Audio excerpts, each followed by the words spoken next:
What have you been up to this week? Sort of learned that. I learned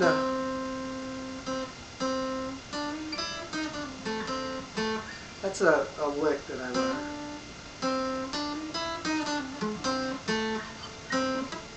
So it's like,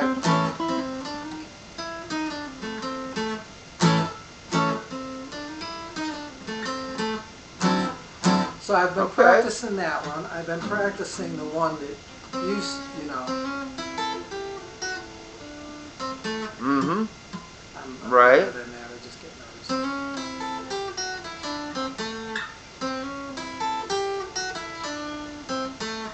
Yeah. And I got it back, and I got this one now. You know, that. And I got a backtrack, and it was embarrassing for me to hear me trying with a backtrack. That's okay. But then I got another one that had a lead on it. And I was just sort of trying to see where they went with their lead, whereas I'm always going, you know, going down. They were going and they hit up here. Mm-hmm. Going both up and down just as well, yeah? Yeah, and it sort of made me understand a little bit more.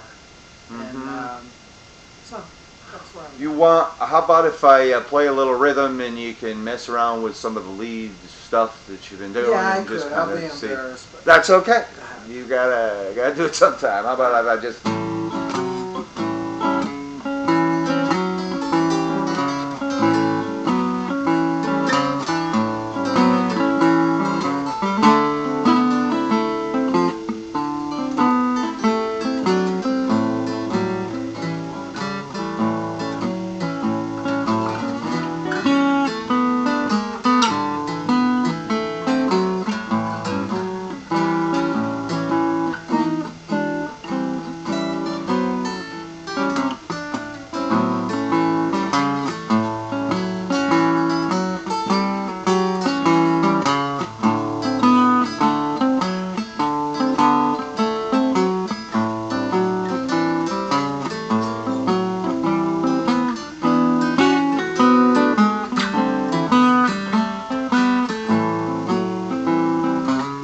Okay, let me, you know, you asked a couple of times about, you know, you're kind of playing in the same scale, kind of during whether you're on the 1, the 4, or the 5, but trying to figure out some good notes to kind of start each note on, you know, trying to figure out which of those notes to use when you're on the different chord. I got a great one for you. Okay. Is when you go to, you're on the 1 chord, and then you go to the 4 chord.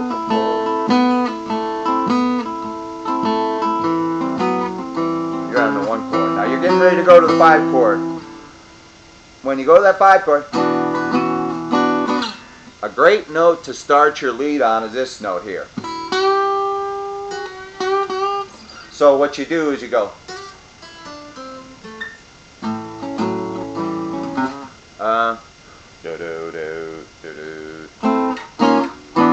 when you get ready to go into this 5 chord, you're like and then back down to the 4 chord and then 1 chord. So I can't kind of play the rhythm and what I can do is I can play the rhythm and sing it at the same time. How are you going to play? So and the 4 chord.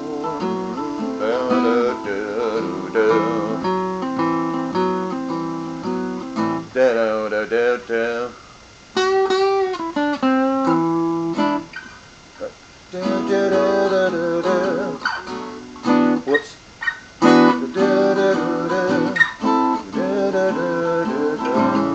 So you're going, when you go to the 5 chord,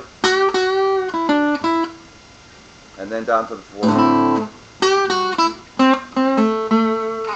So how about if you play the little lead and I'll show you. Although it may be hard, I mean you play the little rhythm line, although it may be hard for you to play the rhythm and pay attention to what I'm doing, but all I'm trying to do is to point out this one note to start the 5 chord thing.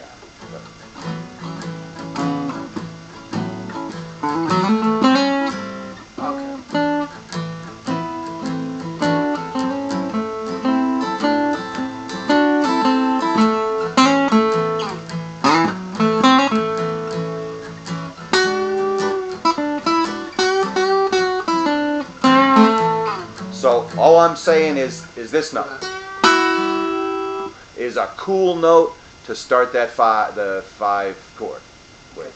See, when I was when you were playing, I was trying to play lead. I wasn't even paying attention to what I was doing. Well, good. You know, It sounded good. I mean, it sounded great. So you're getting those licks. You know, they're not real choppy, and you're getting them in the right phrasing. The only thing I'm trying to say again with all of this mumbling around is this note. So.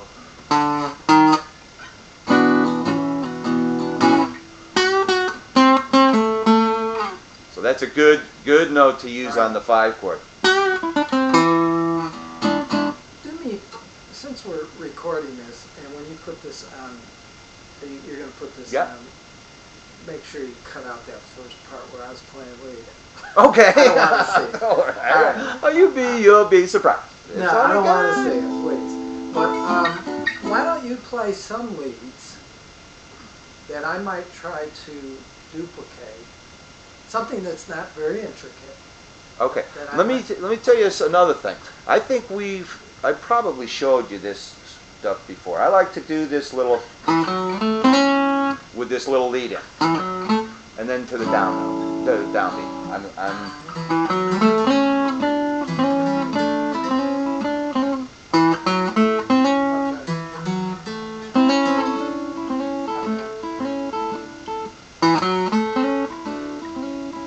And this is all stuff I watch when I get home. And what I do a lot is I just put this on the front of what I'm going to play, just to do a little leading. So you can do like add this together with the on the downbeat.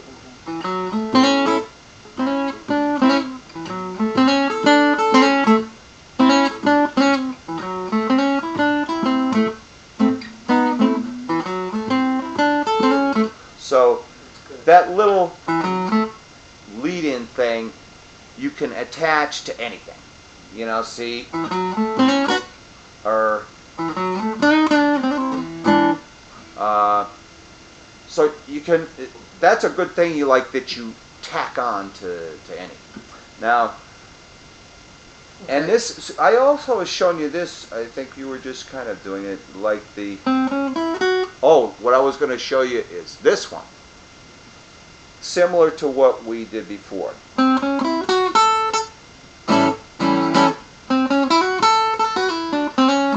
So what I'm trying to show you is the first part. Just that little lick. And what did you add on to the end of that? I just came down the...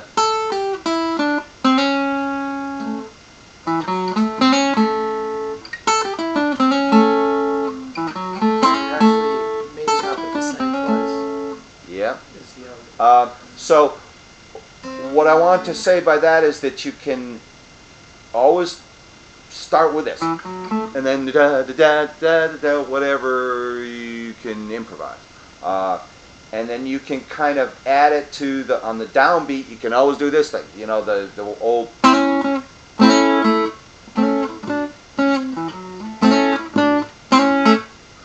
And you can almost play a whole tune by using those few little things. And then kind of going up from here.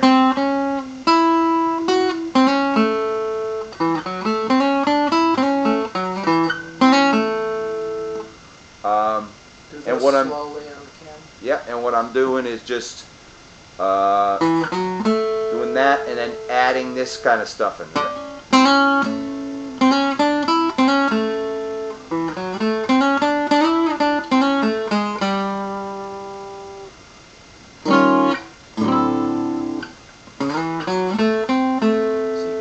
That same lead in, but you don't use the major note. You just, do that.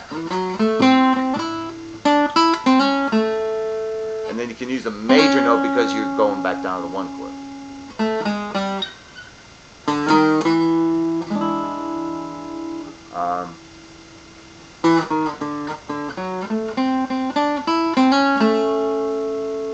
So I'm kind of playing a lot with that. And playing a lot with this little bridgey thing I do here with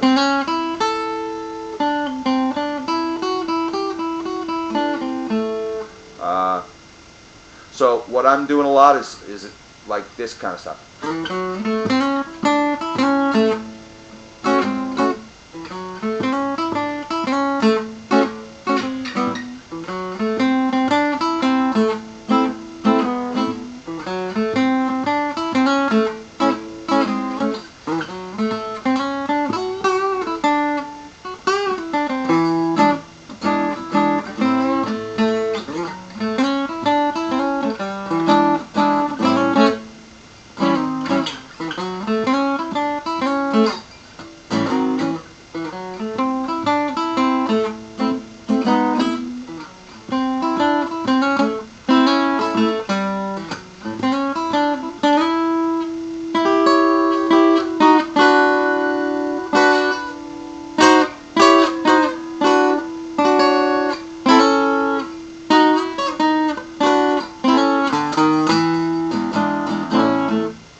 So, I can play an awful lot just with that and this little thing and the little tricks that I do up on here.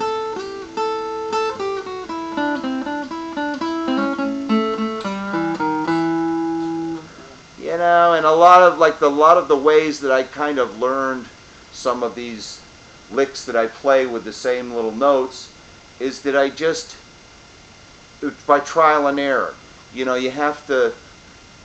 You're going to do a little lick, and it has to have the right number of notes to fit into the meter, so that you end up,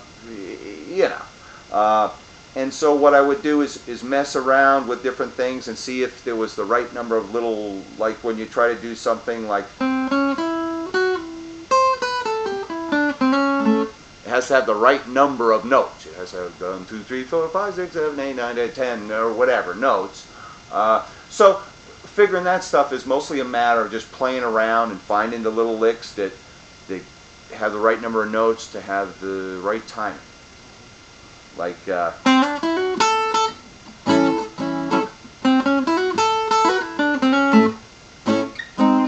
just the same few notes, but they're just timed in a way to go along with the chords.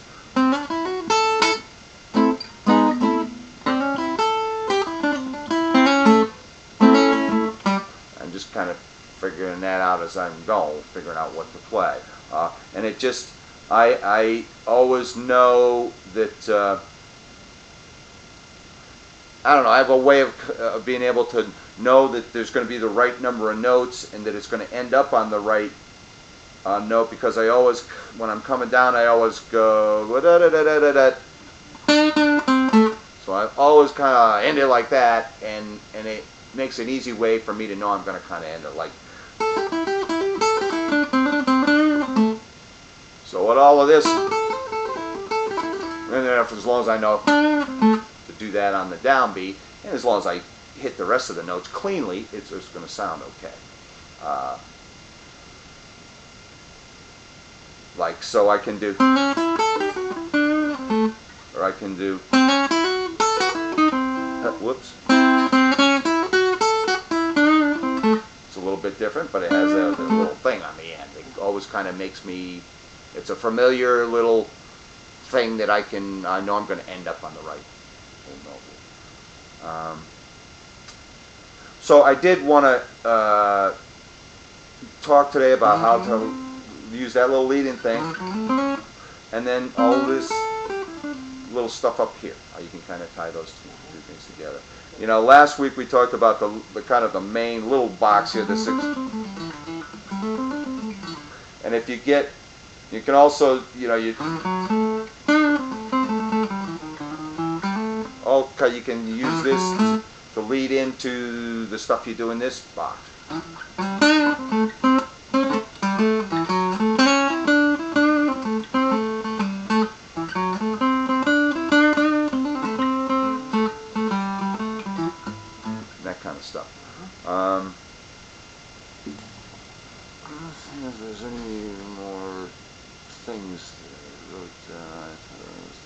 little 6-note box that we worked on. Did you work much with that? Yeah. Does that make sense to be Yeah, doing that, concentrating on that little area, because that's kind of where all the action's yeah. going on, Of or course, a lot of it got boring in there because I was doing the same stuff over and over. Right. But you know, I could see that you go differently, and it's a matter of doing it enough so it becomes familiar, and then you become fluent. Right. So, and it's not too Right. glorified or anything, but it's Right. like practicing the scales or whatever. Yeah. So, well, that's good. Yeah, there's a lot going on in there, and there's a lot of things to discover in there. You know, that's where some of the real great guitar players can do a lot right in there. Whereas it's not a real flashy area. You know, you like to get up into those higher notes and Right. stuff, but it's the kind of the most of the basic, grinding out the bass lines and stuff is done right in we lost Gary Moore. there. Yeah, isn't that something? 58. He was pretty good, and he was something. I never really paid much attention to him until recently, really. I guess he was a fairly clean-cut dude, comparatively. I don't know what he died of. He died of a heart Heart attack. Whatever happened. That covers a lot of ground. So, well, that actually gives me a lot to work with. Let's see. I did the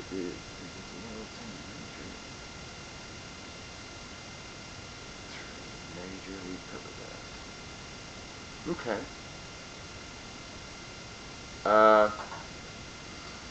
How'd you like to just me play a little more and then you just do some leads? Do you like the idea of doing that when you Not come yet. to get a lesson, or Not yet. what do you like I about? like watching you play, Uh-huh. and then my going home and trying And you to can duplicate play, it, yeah. you know. Oh, okay, good. And Right. Well, that's kind of the way I learn too, like copying and hearing it. And, yeah, I realize how I've lost a lot of rhythm over the years. uh-huh. You ever hear of Playing for Change? No. Music around the world, Playing for Change. No. Oh, I gotta send you some of that stuff.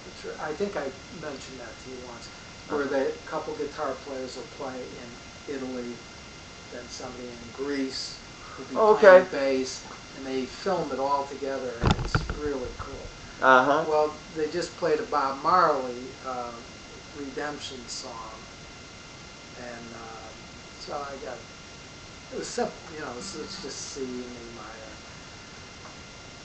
and I realized, geez, even my strumming's gone, Well, I'm a big believer in right hand training, and that's when you're starting to learn. That's when I figured that out. That was such a major thing for me, that I got to the point, especially working on leads, that I figured out, wow, if I just think about what my right hand is doing, I got way better. I mean, it was like more important than the left hand. I mean, and then it evolved to where now I think of both hands equally. And like I told you before, I try to, and this is maybe kind of, freaky stuff or whatever. I try to put all of, I don't know how to say it. I try to sense that all I know is the tips of my fingers, is that little, all I think about is the little point where it's contacting here, and these little points that it contact there. And sometimes I can just play really great if somehow I get that idea to click. And I am a big believer in the right hand. A lot of what I play is just, man, I play this stuff where coming back up on the,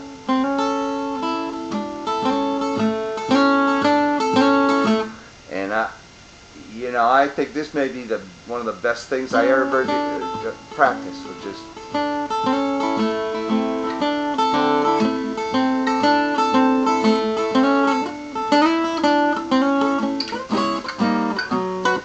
And I've got this, this stuff going, and when I switch to play lead, I still do this. I still try to use the same hand motion. I'm not like strumming like this, and then when it comes to pick, I'm doing like a different kind of motion, or I'm trying to do it all the same. And I think that it's real important to just do a lot of that stuff, because that's where you really get to be really good. Is how you do that right hand. It makes sense too. When you're first starting, of course, it's what you're thinking about. I was doing the fingering because that's what's the hardest part. But once you're good at that, you realize that, boy, that's what makes you really tight and really good. Is to have that. I like to physically, when I'm playing real well, I like that. It's like a gun.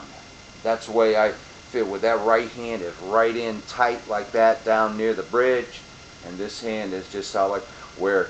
This is a very strong position. Your hands are much stronger right here than they are out here. Even if you tried to grip something out here, you could grip it stronger in here. It's just the way just the physics of it. I was trying to analyze even the way I do this. Most guitar players that are professional seem to have a much smaller pick. Well, I tried it and I just couldn't do it. Because of my habits. Yeah. And they're here without leaning out of them, and I'm more. Yeah. Well, I don't have any problem with that. I play with my pinky finger on the guitar, especially when I play leads. And when I play, and I have my Les Paul, it doesn't have a pick guard on it. It has the pickup is like sticks up something, and I'm like that. I'm like that, gripping onto that pickup when I'm doing. I don't have a problem with that. Some guys that the best guitar players, what you'll either see them doing is doing this, where their hand is like spazzed out like this, where they're like shredding, or you'll see them down like that with the. Now, guys who are playing rhythm, of course, they don't put the finger down. Yeah. But the guys that are playing leads, you'll either see them down like that. Some of the real best guitar players play like that. But some guys don't. Like Jimi Hendrix was always just, he picked those leads pretty clean. He wasn't a real clean player, but he would just pick those leads just going like that. So he was different. But like Eric Clapton, he puts his finger down there, or right on the bridge. It's kind of the same thing. It's just right there, so you're pretty well anchored. And it does help when you're playing leads to somehow anchor your hand. And you like to do it with your finger. I like to do that way too. I also do it like this sometimes. But that limits you to being right down near the bridge. Whereas you can do this up anywhere. You can put your finger down and it helps you stay. And I'm a fan of that, of having either your finger or something down to hold your hand in position so you can pick more precisely. Like I said, some real great guitar players that, Jimi Hendrix, of course, he wasn't thinking about what he was doing. He just did it because he was so talented. But didn't have to think, couldn't think. Right? So, but that's good. I'm a fan of that. But I am a big fan of playing with a strong right hand, and I did, think about trying to train myself. And I like to have that when I'm trying to think about my right hand and playing good. I'll have that guitar rather more like this. I'll tend to have it go like this. And I believe the reason is because your right hand is more strong and more precise the closer it is to your body. Like all of these real good guitar players, if you see them playing, they play up like this, and they play some of these guys when they're playing just their acoustic guitar practice. So it's because this hand is close to their body, and this hand is as close to their chest as possible, because that's where it's your strongest. So you can think about that. When you're playing, let's think about the left hand. Let's think about the right hand, and see how it affects your playing, and see how it makes you start to think about the guitar, and maybe it'll give you some new insights into it. But for me, it evolved from mostly thinking about the left hand to realizing that, oh man, I need to start thinking about the right hand, and then realizing that you have to think about both hands. Eventually, I thought of it, but it was a process of going through it. of thinking a lot about this and realizing that, wow, that really made a lot of difference in my playing. And when I thought about this, I rarely found that I was like having trouble with fingering. You know, it just, I don't know. But try it when you're alone by yourself and you're thinking about it, and see, see what that does for you. See if that gives you a mental key that helps you be more precise with your picking. Your picking, I was going to talk to you a little bit about your pick. I see you hold the pick pretty conventionally. You hold it off the side of your thumb. Pick, yeah, and I have a lot of pick out. Well, that's good. That's pretty normal. But I see a lot of the guys are always talking about having very little pick. Yeah, right. And when I tried to do that, it just wasn't right for you. Well, it might have been 30 years ago. Right. It's just you have evolved to do it that way. And yeah. I evolved to, most people have it. When you have a thumb pick, and it sits, it wraps around your thumb, and the pick sticks out straight sideways. Right. That's the way most people hold their pick. They do it as an extension of their thumb, as something off the side of their thumb, and this finger just kind of holds there for the ride. I like a couple years ago, I realized that I do it different. I'm not saying you should do it this way. Just be aware of how I hold it as an extension of my index finger, and the thumb is along for the ride, and it just is different. And I'm not a big particular fan of either way. Jimi Hendrix hold his pick out the side. You can watch him, and boy, just the way he moves his hand and stuff is due to that he picks his hold. And Eric Clapton, on the other hand, although he kind of holds it off to the side, he kind of holds it both ways. Sometimes when he really gets wailing, he holds it off like this off his index finger. So good guitar players hold it either way and develop a certain habit, but they also do. I grip it down as low as I can, and when I play, I run my thumb along the strings, and then I just kind of stick the guitar pick kind of out there and control how much it penetrates by kind of doing that, I guess. But it's something you want to maybe work on a little bit. You don't have to be playing a lot of stuff up here. Just be chunking out some rhythms or something, and think about your pick and how it's penetrating and getting different ways to make your pick penetrate more or less, so that you don't feel like you're just strumming from the top of the pick, which sounds kind of plastic and strummy. The more you hold it up here, the more it makes you kind of play that way. But if you get it down, sneak it down a little bit closer, so that and the idea is that if you're holding it back here and you push on it, and it goes like that, it bends over to the side. The closer you hold it down there, the less it twists it when you touch it. So I don't know. For me, I always, if I held it out here, was kind of out of control. That's how I feel too. Because I do hold it out pretty. And I tried to get it closer, and it just doesn't feel right. Right. Do your fingers start to get tangled up? Your thumb or your fingers start to get into the strings or something? Is that what's going on? Oh, when it's closer? Yeah. Is that what the issue is, or it's just unusual and different? It's very unusual. Well, that's something that you're going to evolve to play the best way for your body. You'll naturally do it the best way. After you mess around long enough, you'll be doing it the best way. But I do look at your picking. I don't see any problems with you. You're not doing anything weird or anything. So I don't, I'd say go along just doing the same thing you do.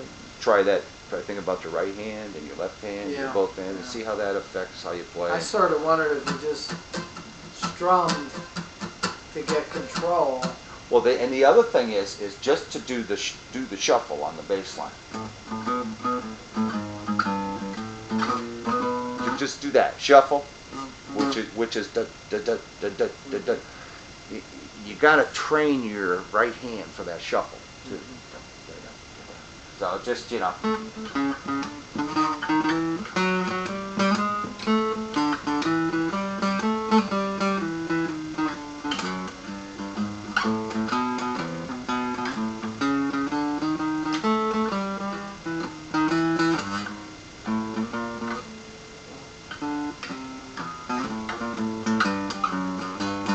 So you can do that a lot. I mean, just do the shuffle on an individual string. That's really, I'm going to tell you that the other week. That's a good way to train, real good way. Just doing the shuffle. You know, if you always strummed folk tunes, I came on the Gibson bulletin board one time. How do I play this? Should I play this blues song? It doesn't sound right. And he says I do a lot of folk songs. And he was like strumming like folk song, and then he did this, you know, but he didn't have the shuffle. And I thought about it for a while, and I said, well, that was the only thing. The way it sounded like a folk song is because it didn't have the little shuffle. And so your average Joe strummer, you know, has to learn the shuffle. Has to play blues. You gotta ingrain that shuffle.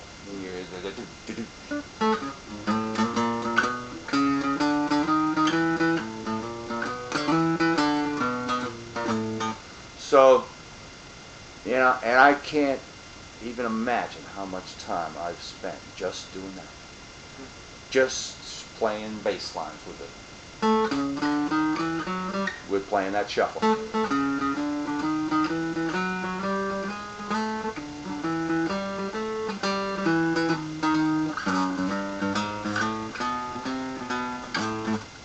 At the same time, you can learn the bass scales, which when I think about it, I don't use them that much, other than I do incorporate them into my leads. Your chords too, I've noticed in Better World. You sort of, you know. Yeah, to be able to play the chords and the leads all at once. Yeah, like where you go, and then this thing you can either do, or you could do. But that boy, I would take some time every day. Just that shuffle, the shuffle rhythm, because it takes, you know, it's different. You know, it's a different rhythm. I guess I'm trying to explain it like using some way up here kind of terms, but it's just, you know, training your hand to do that. Right. And then, you know, when you're strumming, you're going to be kind of strumming in a shuffle too, you know. It's a shuffle. It's not just a 2/4 or whatever you would call, like, right. You know, if I had a hammer or something, I don't know, whatever the folk stuff is. So, but that's one thing that you definitely want to do to train that right hand. Is just do that little bit of shuffle work, a little right hand awareness. All right. Yeah. Sounds good. Okay. I'll turn it off. It's your kitty cat, huh? That's 105.